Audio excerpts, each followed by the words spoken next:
De retour dans ce 18h15 sur LMTV et c'est l'heure du Face à la Rédac avec Laure Girard et notre invité ce soir c'est Mathieu Chéleau. Bonsoir. Bonsoir. Mentaliste, on va parler évidemment du spectacle vendredi soir qui aura lieu au bureau, au restaurant Le Bureau, un spectacle en close-up, donc on va expliquer. Et puis demain soir, vous serez présent ce mardi au lancement de la 23e édition d'Effervescience qui va nous inviter au centre du cerveau. En fait, vous allez faire l'objet d'une étude, vous qui êtes mentaliste. C'est ça.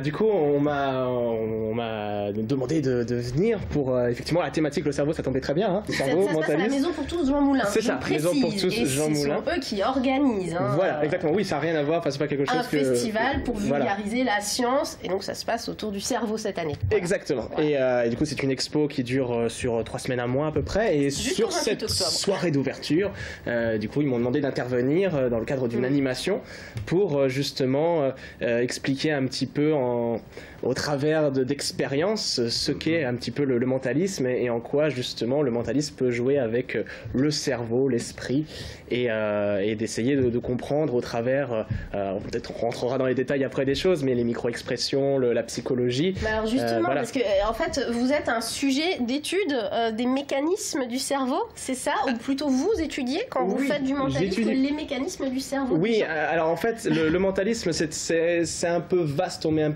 peu plein de choses dedans. Il faut savoir déjà que c'est une branche du monde de la magie, donc du monde de l'illusion. Mais là où le prestidigitateur, le magicien, va tromper l'œil, nous on essaye de tromper l'esprit, entre guillemets l'esprit, hein. Justement on parle du cerveau et on va jouer justement avec nos mécanismes, nos réflexes mentaux et on va jouer avec ça pour essayer justement de découvrir comment les gens pensent pour savoir à quoi ils pensent. Ça c'est dans mon cas. Donc du coup cette discipline me plaît énormément. Déjà elle est interactive, c'est ce qui me plaît. Là c'est le point de vue spectacle et puis il y a tout le côté il n'y a pas que des techniques, il y a aussi il y a la psychologie devient une technique en quelque sorte, mais c'est essayer de jouer justement avec Aurélien qui me regarde depuis tout à l'heure là, avec un air ouais, je ne dirais pas en plateau ce que j'ai perçu déjà depuis le départ, mais non voilà, on essaye de jouer avec alors justement, la réflexion d'Aurélien est intéressante. Il est inquiet et depuis le début il a peur que vous lisiez dans ses pensées, mais justement vous allez pouvoir jouer sur cette inquiétude, sur cette finalement sur cette cette peur presque qu'il a finalement de ce que vous allez pouvoir lui faire. Non après après et puis il faut se méfier aussi dans les réactions, parce que dans mon précédent spectacle je faisais une référence, on fera peut-être tout à l'heure d'ailleurs au cours d'une expérience à la série Lie to Me qui était une série sur les micro-expressions, sur le mensonge, etc. Et c'est basé, le livre, le héros est basé sur un livre qui existe vraiment, et le monsieur existe vraiment, il s'appelle Paul Ekman, et il explique que nous avons des micro-expressions qui trahissent notre façon de penser. Et justement, une réaction précise ne veut pas dire forcément telle chose. On a coutume de dire, généralement, quand on a les bras croisés, on est quelqu'un qui est fermé, qui communique pas, etc. Alors que si on a la tête penchée, justement, on est à l'écoute de l'autre, et on est dans... Voilà, rien ne fait très bien. Et au contraire, on est dans l'écoute. Et en fin de compte, c'est notamment sur le mensonge, on peut pas se baser sur... on a coutume aussi de dire que de regarder droit dans les yeux, c'est quand on dit la vérité. Alors qu'en réalité, pas forcément. On peut être aussi amené à regarder ailleurs, parce que justement, on essaye de se rappeler un petit peu les éléments, alors qu'un menteur va avoir une histoire qui est toute faite, qui est de A à Z, et connaît les choses, et il va essayer de nous faire croire à son histoire. Et là rentre justement le côté non verbal des choses, et c'est ce que j'essaie d'exploiter moi notamment dans... Qu'est-ce que vous allez montrer ce mardi soir alors à la Maison pour tous Jean Moulin? Est-ce que vous avez un petit exemple à nous montrer Alors un petit exemple, oui, on peut montrer. Après j'ai travaillé aussi l'intervention sur la mémoire, chose que je faisais aussi dans mon précédent spectacle, où j'avais essayé d'apprendre un maximum de numéros de téléphone d'un annuaire. Là du coup c'est pour expliquer aux gens comment de manière simple ils peuvent mettre en place des techniques pour retenir des grandes choses, notamment avec le palais de la mémoire, ou avec une autre technique que j'expliquerai aussi demain. Mais là on peut tenter une petite expérience. Alors je vais devoir me rapprocher un petit peu d'Aurélien. Alors ça risque... Allez, c'est Aurélien qui place à moi. Ok, très bien. Avec des cartes toutes différentes les unes des autres. Aurélien, on va tenter une petite expérience. Je vais faire défiler le jeu. On peut couper ici et vous allez me dire stop quand vous le voulez, quand vous le sentez. Stop. Ici, Aurélien, est-ce que c'est arrêté où vous le souhaitiez? Oui. Prenez la carte, on s'est arrêté.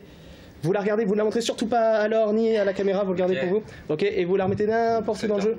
Ok, sauf... Alors, déjà une indication, c'est intéressant. J'aime beaucoup cette carte. Ok, très bien. Aurélien, ce que je vais vous demander maintenant, c'est de visualiser la carte dans votre esprit et visualiser la couleur de la carte dans un premier temps, d'accord? Et ce que je vais vous demander, Aurélien, c'est de penser à un fruit qui est de la même couleur que cette carte. Le premier fruit qui vous vient à l'esprit. Vous avez un fruit en tête? Là, c'est très intéressant. Je peux dire qu'à 99,9%, je peux dire qu'Aurélien a choisi une carte rouge. Pourquoi? Parce que le fruit est venu très vite. Ouais. Alors que quand on demande à penser à un fruit, si ça avait été une carte noire, on aurait pensé à mûre, cerise, etc. Mais il y a un tout petit temps de décalage et généralement, on pourrait essayer à la maison aussi d'ailleurs, c'est assez flagrant. Dès que la personne dit oui, c'est mon gelé, donc on sait c'est rouge. Aurélien, visualisez maintenant si c'est du cœur ou du carreau. Par contre, je voulais vraiment le jeu. Hein. Ok, je voulais cœur au carreau, cœur au carreau. Ok, légère dilatation de la pupille, une légère ici quand j'ai prononcé le mot cœur. Donc à 70%, je pense que c'est du cœur. C'est du cœur? Oui. Ouais, c'est ça. Ok, très bien. Aurélien, ce que je vais vous demander maintenant, c'est de vous concentrer sur le personnage que vous avez vu. Ouais. Le personnage, ok, visiblement c'est pas un personnage. Ok, parce qu'il y a une légère réaction en fait, c'est genre il est en train de se tenter, je vais pas lui donner. Là, du coup, on a les bras qui se croisent et un petit peu. Là, ça ressort un petit peu là pour le coup, mais on sent cette. Alors, c'est pas une fermeture complète, mais c'est intéressant. Donc, je pense que c'est pas à la réaction, je pense pas que ce soit un personnage, je pense que c'est. Je pense pas que ce soit valet, dame, roi. On est d'accord jusque-là? On est d'accord jusque-là. Ok. Visualisez maintenant, Aurélien, c'est plutôt une carte basse ou une carte haute, on va dire de l'as jusqu'au 5, c'est bas. Et du 6 jusqu'au 10, c'est une carte haute. Ok, le hockey n'était pas le même, tout à fait. Et le hockey est venu très vite quand j'ai prononcé de As à 5. J'aurais tendance à penser que c'est là, mais je peux peut-être me tromper. Oui, non, c'est ça. Ok, on a vu les yeux qui ont commencé à s'écarquer. Il va dire, mon Dieu, il est en train de deviner ce que je pense. Et j'adore parce qu'on voit qu'il essaie de se contrôler. En fait, c'est ça. Et on va terminer maintenant. Visualisez maintenant, donc on sait que c'est entre As et 5. Est-ce que c'est entre As et 5 déjà? Ok, bon, c'est plutôt pas mal. Visualisez maintenant si c'est l'As, le 2, le 3, le 4, le 5. Je parlais de Lie to Me tout à l'heure. On va faire un jeu. Ce que je vais vous demander, Aurélien, c'est de me dire oui à chaque fois. D'accord, ça marche. Est-ce que c'est l'as de cœur? Oui. Est-ce que c'est le 2 de cœur? Non. Dis toujours oui à chaque fois. Donc on sait que c'est le 2 de cœur, on sait que c'est pas le 2 de cœur par exemple. Ok, est-ce que c'est le 3 de cœur? Oui. Ok, on sait que c'est pas le 3 de cœur. Donc potentiellement, vu que je pense que vous n'aviez pas compris les règles dès le départ, Aurélien, vous m'avez dit un gros oui sur la première carte. On va essayer, est-ce que c'est le 4 de cœur? Oui. Est-ce que c'est le 5 de cœur? Oui. Mais bien sûr que non, et donc on se doute. Là, la réaction du corps, je pense que c'est l'as de cœur. Est-ce que c'est ça? C'est l'as de cœur? Juste là, on va montrer là. Hop, la caméra est baissée un peu, juste là, l'as de cœur. Bravo. C'est ça, à quoi vous pensez? Bon, j'avais une chance sur 52, je vous l'accorde. Et donc on a vraiment compris comment vous décodez finalement les mécanismes du corps humain. C'est ça, l'idée, c'est voilà, par les réactions d'essayer de comprendre comment les gens pensent. C'est ce que vous allez montrer donc demain soir, ce mardi, à la Maison pour tous Jean Moulin, dans le cadre du lancement de la 23e édition d'Effervescience, donc des ateliers d'animation pour comprendre le cerveau qui vont commencer avec vous. Mathieu Chéneau, un mot pour votre close-up vendredi soir. Vendredi soir. Alors le close-up, c'est en rapproché en fait pour faire court. Au lieu d'être sur scène, je vais aller voir les gens directement à leur table, pas pendant qu'ils mangent, je les laisse tranquilles. Et puis je leur fais des petites expériences comme on a vu là. Je vais essayer de deviner au-delà d'une carte un prénom, un mot choisi au hasard dans un livre, etc. Enfin des expériences de mentalisme. Juste au plus près des gens. C'est à la brasserie Le Bureau? Brasserie Le Bureau à la Chapelle Saint-Aubin. Je fais pas dire, dans le zone nord. C'est noté, merci beaucoup d'avoir été notre invité. C'est la fin de ce Face à la Rédac.